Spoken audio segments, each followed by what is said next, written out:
আমরা এখন মোটামুটি জলের মধ্যে আছি, বুঝলেন তো। আমাদের এলাকায় তো একটু নিচু, যে কারণে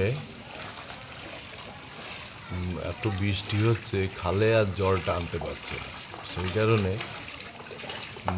দেখা যাচ্ছে কি যে জলটা যখনই খুব বৃষ্টি হচ্ছে, সময়ে সময়ে জোরে বৃষ্টি হচ্ছে যখন, তখন আমাদের রাস্তায়ও জল দাঁড়িয়ে যাচ্ছে, খালে টানতে পারছেন না। নোয়াই খাল,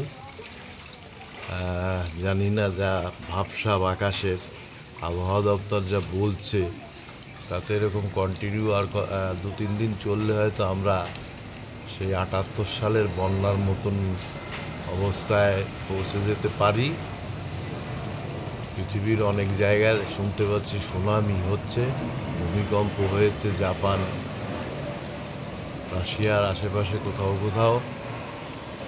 দেখুন আমাদের অবস্থা।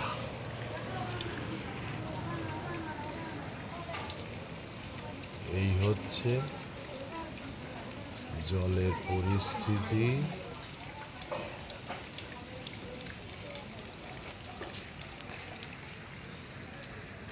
রাস্তায় আমাদের রাস্তার নতুন সংস্করণ হয়েছে, ড্রেনটা জাস্ট বন্ধ করে দিয়েছে পৌরসভা থেকে।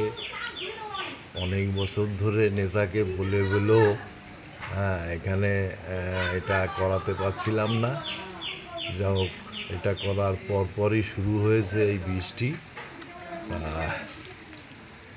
আমরা যদি আপনাদের সাথে বাজারঘাটে মিলিত না হতে পারি, তাহলে বুঝবেন যে আমরা এখন বন্যাগ্রস্ত অবস্থায় আছি।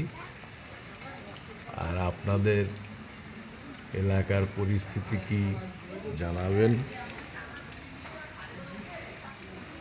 মোটামুটি নোয়াইখাল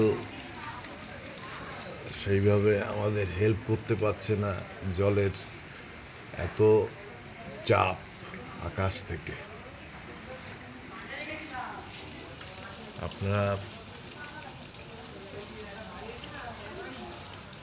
সাবধানে থাকবেন, বেশি একটা বাচ্চা বেলার মতন ঘোরাঘুরি করবেন না জলের মধ্যে, তাহলে কিন্তু সমস্যা হতে পারে। এখন ঘরে ঘরে জ্বর, সর্দি, কাশি উৎপাত চলছে, ডেঙ্গুরও প্রবণতা আছে এই অবস্থায়। এই যে বাচ্চাগুলি খুব আনন্দ নিচ্ছে। তোরা এই যে জলের আনন্দ নিচ্ছিস না, জ্বর হবে, সর্দি কাশি হবে, তখন দেখবি আর এক সমস্যা। হ্যাঁ, ওই যে আমার এক দাদু ভাই বলছে যে এখন ডাক্তারদের ইনকাম কম, সেই জন্য আমরা একটু ইনকাম বাড়ানোর চেষ্টায় আছি। আকাশ মেঘে পরিপূর্ণ, কখনো কখনো কালো মেঘের ঘটায় আমাদের ভয় ধরিয়ে দিচ্ছে হৃদয়ে।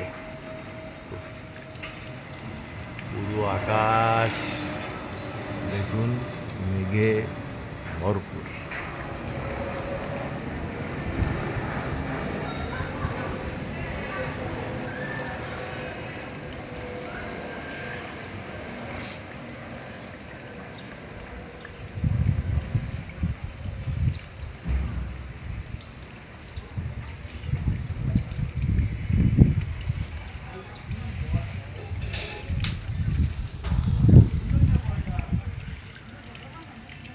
যদি কারো আমার সঙ্গে যোগাযোগ করার ইচ্ছা হয়, তো আমাকে ফোন করবেন। ঘরে বসে বসেই ফোনে সুখ দুঃখের কথা বলা যেতে পারে।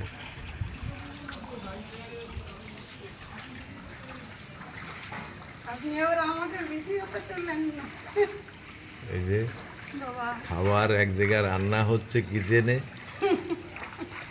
আর এক বাড়িতে গিয়ে খাওয়া হচ্ছে। ঘরবাড়ি তৈরি করতে গেলে সমস্যা সবাইকেই ভোগ করতে হয় এক সময়, তারপরেই না অট্টালিকায় আনন্দের জীবন।